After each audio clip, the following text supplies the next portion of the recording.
Ekaterina Baer pour l'interview du 24. À ce moment, professionnellement, je suis conductrice de bus, plus scolaire. Voilà, c'est pour ça que j'ai un peu de vacances. Et puis, dans mes heures perdues, j'entraîne quand même athlétisme. Les enfants en jeté sur Belfort, parce qu'avant, c'est pour ça que je connais les professions de sport, le GDOS, etc. J'étais éducatrice sportive, qui entraînait les enfants en athlétisme, des tout petits écoles athlées jusqu'au Benjamin à peu près minime. Voilà, après le poste il était un peu supprimé. Pour cette raison, je continue en tant que bénévole. Voilà, et puis je suis conductrice de bus dans la vraie vie pour gagner un peu la vie. Je suis arrivée à Belfort grâce au mariage à un bobeur, Alexandre Baer. C'est pour ça, voilà, mon nom de famille c'est Ekaterina Baer, mais à la base je suis Ekaterina Mironova. C'est mon nom de jeune fille. Et j'étais en compétition pour la Russie quand j'étais internationale en skeleton. Et on s'est rencontrés au championnat du monde à Saint-Moritz en Suisse. Voilà, il faisait du bobsleigh, moi je faisais du skeleton. Et on s'est rencontrés comme ça. C'est pour ça la vie, elle a fait que c'est mon sport qui m'a amené sur Belfort. Et que je dis que j'ai participé encore un peu aux Jeux Olympiques de Turin 2006. Je me suis adressée à la télé russe, la chaîne sportive nationale, privée. Je me suis proposée en tant que commentatrice de bobsleigh skeleton. Mais toute l'équipe, toute la délégation était formée, ils sont déjà partis. Je dis, mais ok, vous restez sur place et vous commentez à la télé. Tout ce qui vient de leur caméra, je commente. Voilà, j'étais commentatrice officielle de Turin 2006 pour bobsleigh skeleton. Je préparais mes petites fiches, je faisais les teasings, je racontais comment faire, préparer les patins, les bobs, comment ça se passe au parc fermé, comment elles descendent, voilà, la trajectoire à choisir. J'ai adoré. J'ai adoré, c'était mon expérience télé pour les Jeux Olympiques de Turin. Je commençais comme d'habitude, championnat du pays, c'est la Russie. Voilà, officiellement, je suis, je crois, 5 fois championne de Russie en skeleton. Et on a été sur la piste de Sigulda, c'est en Lettonie, parce que la Russie, c'est maintenant qu'elle possède une piste à Paramonovo, vers Moscou, ou à Sochi, pour les Jeux Olympiques. Ils ont construit. Mais là, il n'y en avait pas. On faisait tous les entraînements et toutes les compétitions, mais un championnat de Russie, bobsleigh, skeleton, luge, tout en Lettonie. Parce qu'avant, c'était l'Union soviétique. Et voilà, c'était la piste de l'Union soviétique. Et on l'a utilisée après. Après, c'était Coupe d'Europe. C'est une sorte d'antichambre pour la Coupe du Monde. C'est les gens les meilleurs aussi, une sorte de ligue. Voilà, tu montes pour participer aux Coupes du Monde. Forcément, c'était les Coupes du Monde et le Championnat du Monde. Voilà, Championnat du Monde, c'est chaque année. J'ai commencé en 2000. Ça veut dire jusqu'en 2007, j'ai participé. Voilà, et c'était tombé aussi à un Jeux Olympiques, aux Jeux Olympiques, c'est des Jeux Olympiques. Voilà, c'était à Salt Lake 2002. Voilà, où j'ai fini 7e. Mon meilleur résultat au championnat du monde de skeleton, c'était à Nagano, 2003, deuxième place, après Michelle Kelly, la Canadienne. Voilà, après il avait 5e place à Calgary. Il y avait... Voilà, c'est mes souvenirs. Difficile à dire. En fait, je ne sais même pas pourquoi, c'est... Parce que toi, tu te trouvais dans ton bulle, en fait, sportif. Et puis, on sortait, bien sûr. Mais après, l'accueil, je trouve que c'était formidable partout. Partout. Je dis que j'adorais, c'est le sport qui m'a permis de voyager. Sinon, j'aurais jamais vu Amérique, Canada, Autriche, Japon. Le Japon, c'était le plus lointain. Voilà. Et pourtant, je n'ai jamais fait les compétitions en France. Il y a une piste à la Plagne. Jamais été, il n'y avait pas de compète, c'était pas proposé dans le planning de Coupe du Monde. Jamais fait. J'ai fait les 7 pistes-là quand je suis arrivée déjà en France. Je donnais la naissance à mon gamin, un an et demi après. qu'on a fait championnat de France à La Plagne. J'ai essayé cette piste avec 4 jets de pression, je dis ah oui, je l'ai eu. Voilà, magnifique. C'était ça me souvenir aussi. Qu'est-ce que j'aimais? J'adorais la piste de Lake Placid en Amérique. J'aime cet endroit, il y a un truc. J'ai adoré. On était au Canada. Il y avait la Coupe du Monde, parce que les Jeux Olympiques, c'est comme championnat du monde. C'est une sorte de quintessence de saison. La saison, elle commence novembre, décembre, janvier, et les Jeux, c'est février. Ça veut dire, voilà, c'est la fin des compétitions, c'est les plus grandes. Voilà, on était en compétition en Calgary. On n'était pas les seuls. Voilà, il y a les gens qui faisaient peut-être leur préparation, je ne sais pas, la climatisation, etc. Ça veut dire, on prend l'avion, on vient en Salt Lake. On est tellement nombreux que les bagages ne suivent pas. Et quand tu n'as pas de bagages, quand tu n'as pas ton équipement officiel, tu ne peux pas aller à la cérémonie. On est comme on était devant la télé, on regardait la cérémonie à la télé. Je disais, il y avait des gens qui ont fait déjà, par exemple les patineurs, ils ont fait déjà plusieurs Jeux Olympiques. Qu'est-ce que j'ai à faire avec cette cérémonie? Il fait froid, bébé, bobo. Et nous, on y veut y aller, on veut y aller. On ne peut pas. On n'avait pas d'équipement. Je sais pas, je vais vous montrer comment je devais être. C'est visible un peu? Ouais. Je devais être comme ça, toute belle. Mais je n'avais pas de bagages. La déception. Il y avait presque la moitié des gens qui n'avaient pas de bagages. C'est pas forcément moi toute seule.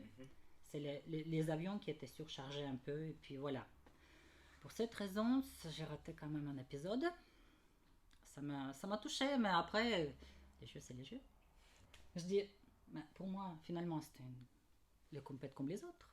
Presque. J'étais toujours dans mon monde sportif, mais de skeleton. En fait, il n'y avait pas assez de place. Je ne sais pas, ils ont ajouté, je crois, les Russes à la fin, un peu plus de gens pour compléter la délégation. Mais ils ont mal compté le placement. Ils nous ont mis dans le lodge. Vous savez qu'est-ce que c'est le lodge? C'est une sorte de chambre d'hôte, je ne sais pas, au fin fond, au milieu de nulle part. Voilà. Comme ça, je passais mes 2 semaines dans le lodge. Je voyais plus les chevaux, les ânes, la neige, les chiens, que les vrais athlètes. Pardon, mais c'est comme ça. Voilà. C'est un peu ça. Et c'était après, voilà, on est allé avec la petite camionnette pour faire nos descentes sur la piste. On a fait même autostop. Je vous jure, il y avait un véhicule pour 8 personnes à peu près. Mais ça veut dire, si tu veux aller quelque part, il faut négocier avec tous les 8 autres. Quand tu n'as pas négocié ou tu es un peu en retard ou je ne sais pas quoi, on voulait aller à la piste pour voir un peu, etc. Mais on a fait du autostop. C'est comme 40 minutes, on était pour y aller. Voilà, une dame, c'était sympa, elle nous a ramassés. On était 2. Voilà, on voulait aller voir la piste. Elle nous a amenés vers le site, parce que c'est Park City. Salt Lake, c'est Park City, le site de la piste, où il y avait aussi les skieurs volants. Et nous, bobsleigh skeleton, c'est sur le même. Il nous a descendu comme ça au rond-point. Après, on est allé à peu près à pied. Et puis voilà. Comme on était excentré, vraiment, je disais 40 minutes juste pour aller à la piste. Pareil, c'était à peu près la même distance pour aller au village olympique. Ah oui. Et après, il fallait demander, ou je ne sais pas, les accréditations, etc. Mais après, c'est aussi demander qui, comment, la délégation est là, nous on est là. On est resté un peu dans notre monde, en fait. Je ne dis pas que si je regrette ou non, mais c'était juste comme ça. On a vu les skieurs, les sauts à ski, parce qu'on était sur les mêmes à peu près sites. Ils marchaient vers leur combinaison un peu comme ça, avec leurs skis. Mais finalement non.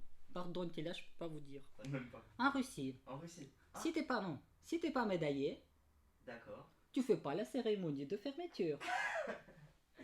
Et si c'est pas la dernière, si c'est pas le dernier jour, ton épreuve. Mon épreuve n'était pas le dernier jour. Je suis partie après mon épreuve. C'était déjà la première participation des femmes aux Jeux Olympiques. Avant, ça n'existait pas. C'était la première fois les compétitions, elles étaient olympiques pour les dames skeleton. Pour les hommes, c'était un retour après quarantaine d'années, je crois, d'absence.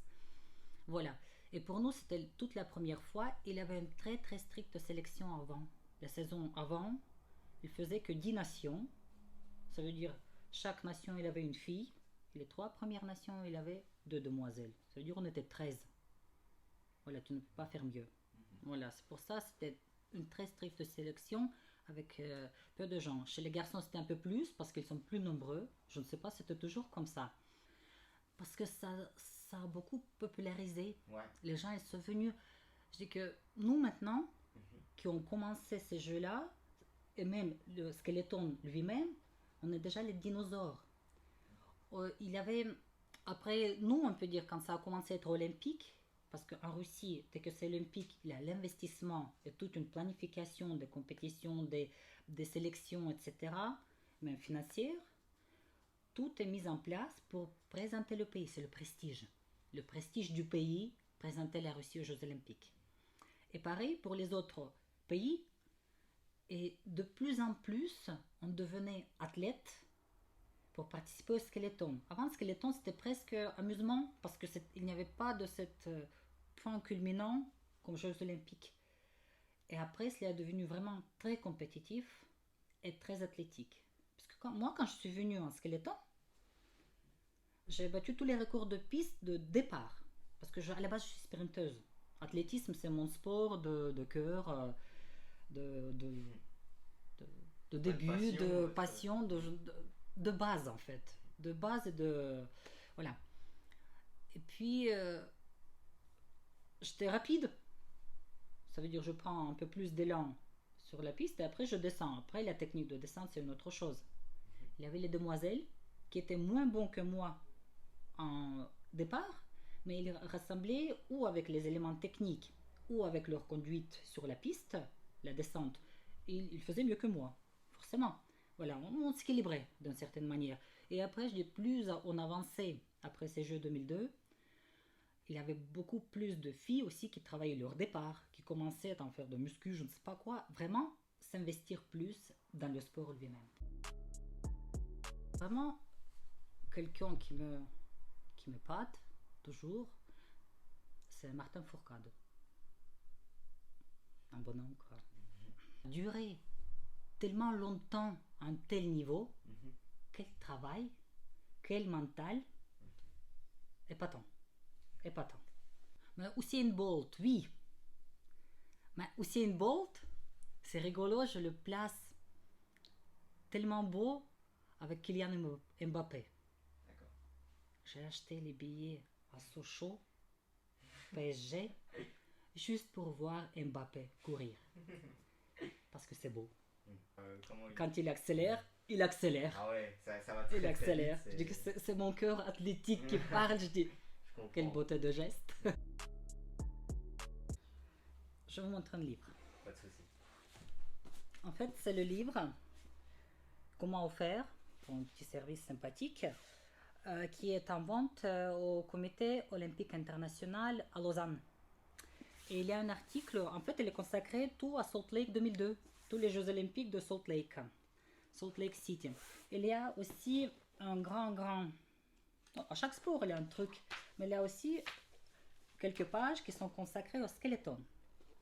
Plusieurs images, etc. Voilà. Je crois qu'à Lausanne, vous pouvez le trouver. Promotion. Voilà. Pourquoi je le montre? Parce que ici, je pensais que c'est moi qui est tellement dinosaure. Et je pense que j'étais en famille en faisant le skeleton.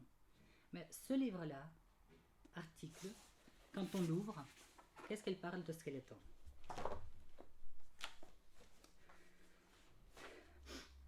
C'était une seule et unique camaraderie qui existait quand il y a le pompier de Ohio, le contrôleur de trafic aérien ou l'architecte de paysagiste de Calgary qui se rassemblent et qui font le sport ensemble avec cet esprit de forte camaraderie. Et c'est ça qui me marquait le plus. C'est aussi les gens qui me manquent quand j'ai quitté mon sport. Je veux dire, j'ai senti ça, cet esprit de camaraderie, mais je pensais peut-être que c'est moi, c'est mon avis personnel. Je crois que quand tu lis ça dans le livre, elle fait l'accent sur ça. Ça veut dire que ça a été peut-être. C'était peut-être le cas. Et il y a plusieurs confirmations de ça. Quand j'étais, par exemple, en Nagano, où j'ai fini quand même deuxième, ça m'arrive, on avait une petite remorque.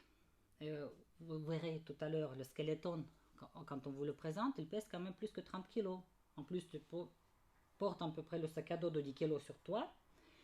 Et je descendais de remorque, j'ai tordu ma cheville. Imaginez le poids de à peu près mon poids à moi, plus le poids de mon skeleton et sac à dos, ça craquait. Ouais. Voilà, qu'est-ce qui se passe? Il y a les petits Suisses qui me portent mon skeleton, les petites Canadiennes qui chopent mon sac à dos, les Américaines qui me tiennent pour que je ne puisse pas tomber, et les Allemandes qui vont aller chercher la glace pour ma cheville. Est-ce que ça prouve quelque chose? Qu'en pensez-vous? Voilà, c'est ça l'esprit camaraderie. Tu peux être une concurrente, mais aider ta prochaine, ta proche, ta copine. C'est pas tous les jours. Je vous souhaite pas de tordre les chevilles chaque jour. Mais c'était ça qui m'a marqué. Екатерина Миронова для интервью 24.